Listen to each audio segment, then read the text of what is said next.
Bonjour, bienvenue à tous. Notre série sur les prospects NBA continue. Nous sommes avec Erwan et avec Alex d'Envergure, que vous connaissez très bien. Les présentations sont faites, donc on va aller tout de suite dans le vif du sujet. Et aujourd'hui, on va aller sur un joueur que vous aimez beaucoup, que les gens aiment beaucoup. C'est Isaac Okoro. Alors, tu vas nous expliquer pourquoi les gens l'adorent. Pourquoi nous on l'adore? Les gens l'adorent en général. Les gens Les l'adorent femmes en général. Oui, il y a une espèce de vibe autour de lui à la fac et tout, hein, je te jure. C'est un buffle, Isaac Ok. Okoro. C'est pour ça que les femmes l'adorent. Pardon, je m'arrête là-dessus. Je m'arrête là-dessus, évidemment. J'ai honte. Ça Je m'arrange. suis désolé, maman, je suis désolé. Ça m'arrange. 1,98, 97 kilos, poste 3-4 plus poste 3 que poste 4. Il est quand même un peu petit pour jouer 4, même si maintenant on sait que bon voilà. C'est possible en NBA. Voilà, c'est possible. On l'adore pourquoi? Parce que il a 19 ans et il défend comme rarement on a vu un joueur de 19 ans défendre. C'est-à-dire qu'en NCAA, il défendait des joueurs qui avaient donc 3 ou 4 ans de plus que lui et il les mangeait à tous les matchs. Et ça se voyait qu'il avait envie de les manger, qu'il avait... Si l'adversaire score sur une possession, ça le rend malade. Ça se sent en fait chez lui. Donc c'est probablement le meilleur défenseur sur l'homme de la draft. Et donc ça peut devenir un gros défenseur en fait en NBA. Et offensivement, il y a du potentiel, donc c'est pour ça qu'on l'aime bien. Alors restons un peu sur le côté défensif. C'est finalement rare de voir des joueurs très forts défenseurs très haut dans les mock drafts, et ça me fait penser à un autre mec qui est en ce moment à la cote, et je vois ta tête, tu sais de qui je parle, un buff, un ailier qui a des vocations défensives et qui est un très bon défenseur. Je pense à évidemment notre ami Ludorf. Ouais, mais qui lui n'a pas été drafté pour le coup. Non, mais qui était Pac-12 défenseur Mais on playoff. voit aujourd'hui, il y a tellement de forts joueurs en NBA. On n'arrête pas de le dire dans nos émissions, que le talent des joueurs, les Durant, les LeBron, puis on voit des mecs arriver aussi, on voit des vrais gros talents offensifs, indéfendables. Et donc, pour défendre des fois sur ces mecs-là, sur des guerres de play-off, sur des séries au couteau, eh ben, envoyer des mecs spécialistes d'un poste, qui ont des gabarits comme celui-là d'Isaac Okoro, pour pouvoir s'opposer, essayer de gêner, parce qu'on n'arrêtera jamais des Durant, des Jason Tatum ou autres, eh ben, d'avoir des mecs comme ça, comme Lou Dort. On a envoyé sur James Harden, alors on n'a pas éteint James Harden, parce qu'on ne peut pas éteindre des joueurs de ce calibre-là, mais on peut les gêner, les contrarier, et avoir des profils comme ça. Alors Lou Dort est plus un deuxième arrière, Oui. lui c'est plus un 3-4, mais avoir des profils comme ça, envoyés pour défendre sur les très forts joueurs, c'est peut-être aussi des armes à avoir maintenant pour les futures franchises. C'est un défenseur de play-off. Tu as totalement raison, c'est un défenseur de play-off. Alors il est moins... épais que Lou Dort, qui est vraiment... Il a l'air bien épais quand même. Hein, quand je vois, quand je vois le brandillon qu'il avait derrière. Oui. Non, mais il est vraiment... Et puis il est très puissant, en fait. C'est-à-dire que c'est le genre de joueur... il passe au-dessus des écrans, t'as l'impression qu'il fait un peu mal aux grands quand c'est lui qui fait mal aux grands qui pose, quoi. Ouais, c'est ça. Quand je vais à Val-de-Seine. Absolument. Et quand on lui rentre dedans, par exemple, quand il va aider, ça c'est hyper important en NBA, quand il se décale, bam, il va aider sur, je sais pas, un grand qui roll pour aller dunker, etc. Il saute droit. C'est rare qu'il se fasse renverser, quoi. Ça fait penser un peu à deux mecs, du coup. Un très récemment qui nous impressionne là-dessus, c'est Robert Covington, qui est capable dans les aides d'arriver très droit. Plus petit que Robert. Bien sûr, mais tu vois, je parle vraiment sur des petits profils qui arrivent dans l'aide à être très forts. Et évidemment, à Draymond Green, qui est aussi plus grand, mais qui, vis-à-vis des grands, ne perd jamais ses duels dans les aides et bon contreur. Et c'est aussi des profils... je pense aussi à Dennis Rodman, par exemple. Tu vois, des profils pas de très grands, mais qui sont capables, bien sûr, mais qui sont capables d'être forts dans l'aide. C'est très rare les joueurs en fait qui peuvent vraiment switcher sur quasi toutes les positions. Okoro, il pourrait être un de ceux-là puisqu'il a aussi une faculté. Nous, on aime bien regarder la vitesse de pied latéralement, voilà, pour suivre les petits. Mais il y a aussi la vitesse de hanche qui compte. C'est-à-dire que quand tu vas aider, il y a une passe vers ton joueur, tu dois sprinter pour aller le reprendre, il est vers la ligne à 3 points, tu dois sprinter, et le gars, il va faire un dribble au lieu de shooter, et bien à ce moment-là, il faut que tes hanches, tu les tournes très rapidement. Okoro, il les tourne très très rapidement, c'est-à-dire qu'il est capable d'aider, revenir, reprendre le joueur, gêner. Le fameux aider reprendre. Aider reprendre, très très fort là-dessus, Isaac Okoro. Donc il a des hanches rapides, des pieds rapides, un buste hyper fort, un haut du corps et même un bas du corps, vraiment des jambes très très fortes, ce qui fait qu'il n'est pas facile à poster, il ne pourra pas défendre des gros seins, il se fera punir si... C'est pas là qu'on l'attend, de toute façon. Voilà.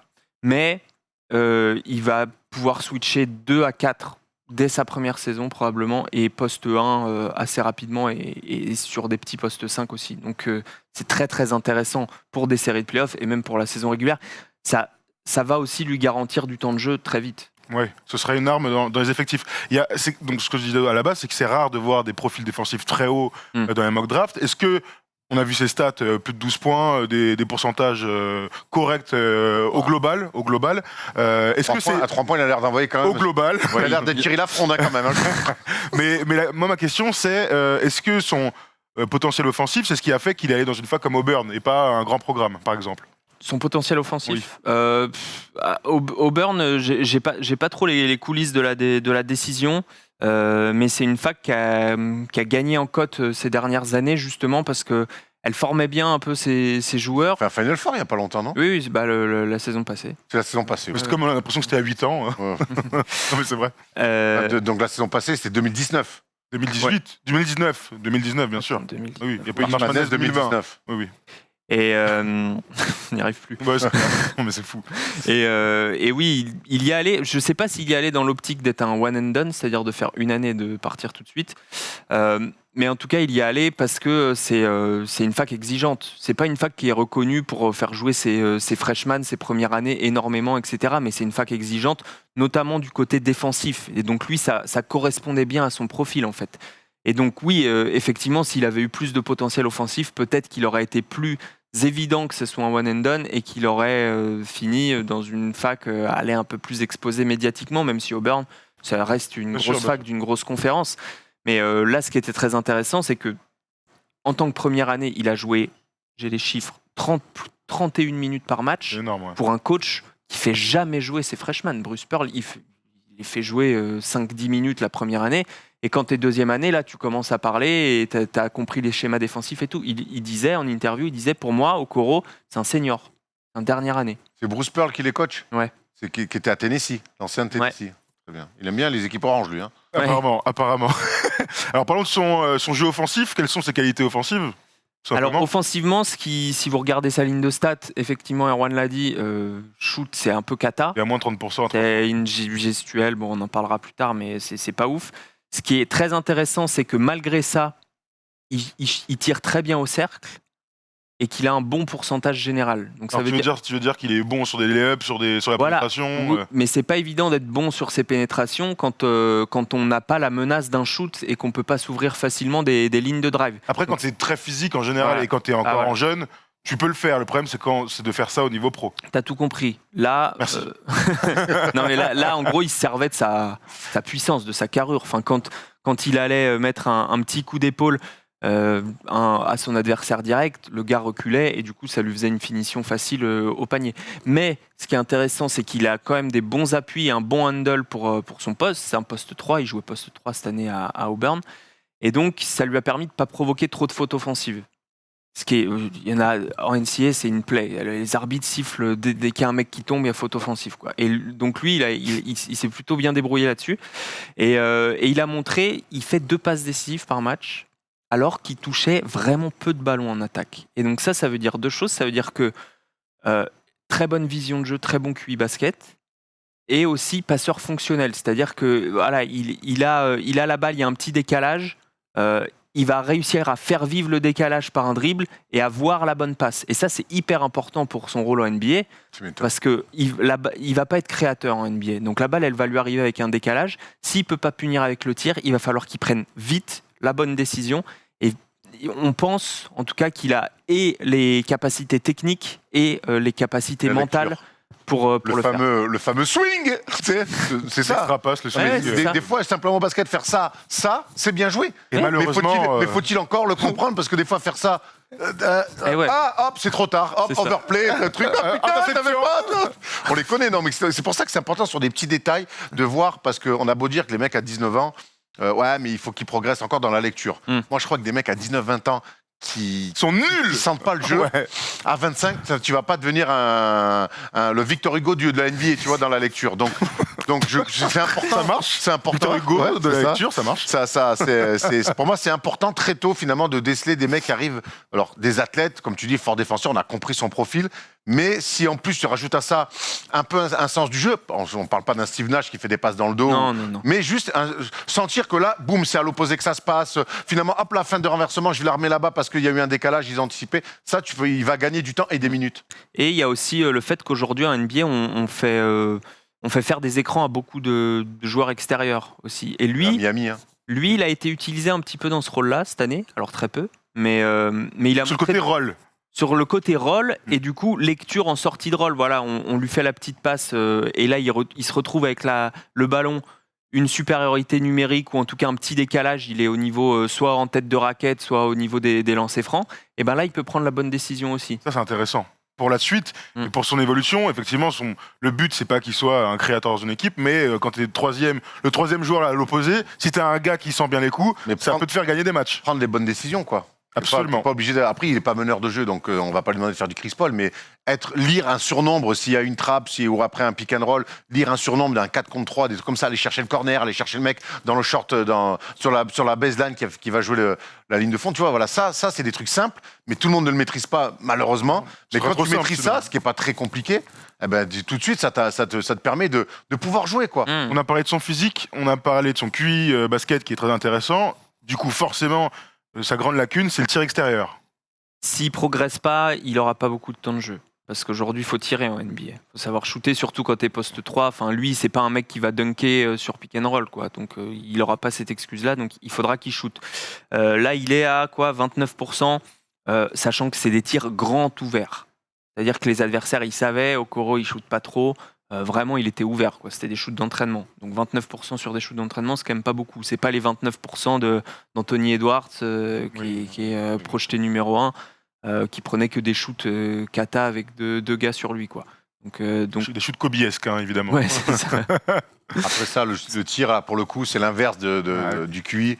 C'est que ça se bosse. C'est que ça se bosse et que tu peux vraiment progresser, quoi. Bien sûr. Si nous, on l'a aussi haut, nous, on l'a 3e. 3e, c'est vraiment très haut. Par rapport au consensus NBA ou des journalistes qui suivent ça de près, qui vont l'avoir plus entre 7 et 10 ou entre 5 et 10. Quoi. Nous, on l'a 3e parce qu'on pense qu'il y a une vraie éthique de travail. Mentalement, il est prêt. Voilà, on n'a pas accès, je ne sais pas s'ils les ont faites déjà, mais il y a des stats psychologiques qui existent. Et tu vois, moi, je l'ai 2e. Ah ouais? Donc ce type de profil-là, pour être sur le podium d'une draft, ça me paraît un peu... Pour moi, non. Pour moi, ça veut dire qu'il peut être... le deuxième meilleur joueur. Selon moi, le 2e meilleur potentiel de cette draft. Oui, c'est vrai. C'est le big board. Parce que il drive bien, il a un potentiel, il drive des 2 mains déjà, et s'il arrive à utiliser sa puissance pour se créer un petit espace de tir, une fois qu'il a bossé la gestuelle, etc., eh bien, ça peut devenir un créateur aussi. Pas un créateur primaire qui va prendre une série de playoffs à son compte, etc. Mais un mec qui sera un super lieutenant, et ça... Moi, quand tu m'en parles, je pense à PJ Tucker, alors, qui est aujourd'hui devenu un shooter dans le corner exclusif. Enfin, exclusif en attaque, hein, parce qu'en défense, il fait plein de choses. Mais est-ce qu'il est obligé vraiment d'évoluer sur de la création de tir? Ça dépend. Tu vois, ça dépend où il tombe. Et moi, on le met haut, mais j'ai l'impression que c'est ce type de joueur, s'il tombe aux Kings, aux Knicks ou autre franchise du genre, eh ben, ça va être trop compliqué pour lui. J'ai l'impression que c'est un mec où, si ça joue bien autour de lui et qu'il a ce rôle-là un peu très défini, il va pouvoir vite avoir des minutes. C'est presque paradoxal que dans une équipe déjà structurée, qui a des ambitions, il pourra évoluer. Si tu tombes dans une équipe où il faut tout reconstruire, j'ai l'impression que ce sera plus dur. C'est pas forcément sûr, parce qu'il y a toujours ce shoot qui va mettre du temps à travailler. Donc, imaginons tu le mets aux Warriors. Je pense pas que les Warriors le font jouer tout de suite. Ils attendent de le faire shooter parce que ils peuvent pas se permettre de mettre un mec qui sait pas shooter. Ils ont déjà Draymond qui envoie des bricasses. Allez, il a tendance à envoyer des bricasses. Hein. Je l'adore. Moi, je revois le match 7 perdu. Il fait un match exceptionnel. Première mi-temps exceptionnelle. Je parlais des stats psychologiques. Nous on pense que où qui tombe, c'est vraiment le genre de joueur qui est pas dépendant du contexte. C'est-à-dire que où qui tombe, Okoro, il a tellement envie de gagner. Il a tellement cette mentalité de champion qu'il peut réussir. Et ça, c'est pas des trucs qui sont quantifiables dans les stats, en fait. Et ça, c'est des choses que les franchises... Ça fait partie des choses que les franchises évaluent le plus. Et en fait, nous, on essaye un peu de les suivre sur les réseaux sociaux pour voir... Et t'as les autres qui montent leurs nouvelles chaussures, qui vont faire des pauses avec des nouvelles fringues. Des ados, droit, hein. Et des ados. Okoro, il poste rien, il bosse, on a l'impression qu'il a déjà 30 ans, quoi. D'accord. Vraiment. Est-ce que tu peux nous afficher, s'il te plaît, le top 10 ? Alors, non, tu peux nous mettre plein pot cette photo et regarder la cuisse de notre ami Isaac. Regardez cette cuisse. Il a fait les quads. Pour monter le col du Pérou. C'est un truc qui n'existe pas, mais vous le retrouverez. La planche des belles filles. La planche des belles filles, absolument. Regardez-moi cette cuisse incroyable. Beau physique, hein, donc, de notre ami. Mais est-ce que tu peux donc nous mettre surtout la loterie et comme ça, on va pouvoir essayer de déterminer où est-ce qu'il pourrait atterrir et quel serait le meilleur endroit justement pour notre ami.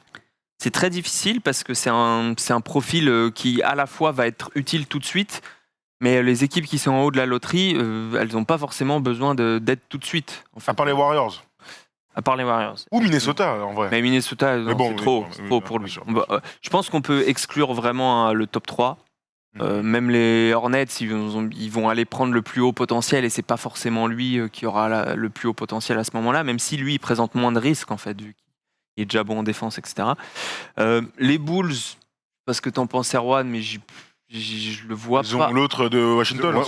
Il y a Wendell Carter Jr. sur le poste 4. Ils ont Otto Porter sur le poste 3. Après, Otto Porter peut... Oui. On n'est pas au bout de nos peines à Chicago. Et puis, pour l'instant, il y a un poste de meneur, on en a parlé dans une vidéo où c'est un peu... Il y a un autre chantier, j'ai l'impression, même si tu dis que c'est un bosseur, ça et tout, j'en doute pas une seconde, j'ai l'impression que ce mec-là, si tu lui mets un meneur de jeu installé dans une équipe, ça va l'aider dans son intégration à la grande ligue. Donc, c'est fort possible, mais après, à Chicago, il peut y avoir une place et ils n'ont pas trop ce profil fort défenseur sur les extérieurs. Donc ça peut coller. À Cleveland aussi, parce que poste 3, Cedi Osman, c'est pas. Qu'est-ce qu'il croit toujours ou pas C'est pas impossible. Après, c'est quel rôle ils veulent filer à Cedi Osman ? Parce que l'année dernière, il fait quand même une saison assez complète. Après, Cedi Osman, c'est un poste 3 qui monte la balle. C'est un peu un vrai all-around qui joue tout, qui peut jouer 4, qui peut jouer un 2-3-4. Donc moi, c'est un joueur que j'aime bien. Les défenseurs à Cleveland, pourquoi pas. C'est ça, mais après, envoyer un tonton comme ça, avec les jeunes qu'il y a, c'est vrai que ça peut être aussi cool pour lui de se retrouver dans cette équipe-là qui est en totale reconstruction avec Sexton et Garland. Et c'est vraiment pas des grands passeurs non plus. C'est vraiment le genre de joueur qui donne une identité à une équipe, Okoro. C'est-à-dire qu'il déteste prendre des paniers. Donc c'est le genre de mec qui va... Il n'a pas des stats folles. Hein. Il fait moins d'une interception, moins d'un compte par match. Mais par contre, dès qu'il prend un panier, tu sens que la possession d'après, il a juste envie de bouffer... un adversaire direct, et ça c'est contagieux quand même. Ouais, ça se tient. Alors quoi d'autre Atlanta, pourquoi pas dans le cas où tu trades pour quelqu'un d'autre. Ils ont des jeunes, mais si t'as un gars qui a avec un autre profil, pourquoi pas en vrai. Après, de toute façon, les équipes dans le top 10, en vrai, à part exception, elles vont drafter ce qu'elles pensent être le meilleur joueur disponible. Donc même si t'as DeAndre Hunter et Cam Reddish qui sont sur les postes 3-4, tu peux aller chercher Isaac Okoro si tu penses que c'est... le gros défenseur qu'il te faut et qu'il a un potentiel même d'être un peu plus que ça. Ce qui est cool avec ce profil, c'est que je le répète, c'est qu'aujourd'hui, c'est qui les meilleurs joueurs de la ligue ? C'est des postes 3-4. Les gros scoreurs. Kawhi, Durant, LeBron, on peut aller Jason Tatum, Giannis. Voilà, 2, 3, 4 si tu préfères. Ça, quand tu as un mec comme ça à envoyer sur ces mecs-là, aujourd'hui, c'est une vraie réflexion à avoir. Alors, il faut voir où tu en es dans ta reconstruction avec ton équipe. Si effectivement, je pense que Charlotte, il faut qu'il aille chercher un potentiel plus gros. Mais si tu es là et que tu sais pas trop quoi faire et que peut-être tu peux avoir des mecs comme ça pour dans des futures luttes de play-off, c'est important. Moi, je te dis, le cas Lou Dort, ce qui s'est passé, alors ça reste sur une série. Oui. Mais d'aller chercher un mec à la dalle, à l'écro, qui est capable de s'opposer à une superstar, c'est toujours bien d'avoir dans son équipe. Absolument. Alors, petit prono, où est-ce qu'il va tomber ? Et combien ? Tu peux nous remettre, s'il te plaît, la loterie ? Un petit prono pour rigoler, comme ça on verra qui... Pour rigoler, moi je le vois pas aussi haut que Max, et je m'aimerais qu'il tombe chez les Knicks. Alex, par contre. J'ai dit quoi, Max ? Ouais, je sais pas mais je confonds parce que bref. Alex, excuse-moi. Je le vois chez les Knicks. Excuse-moi, Alex. Je confonds avec Max qui ? Max Hildan, que j'ai vu tout à l'heure en arrivant. Non, mais c'est vrai en plus. Non, mais. Ok. Il y a Max Orbet ce matin qui j'ai parlé, donc voilà, bref. Max, Alex, il y a au moins un X dans les deux prénoms.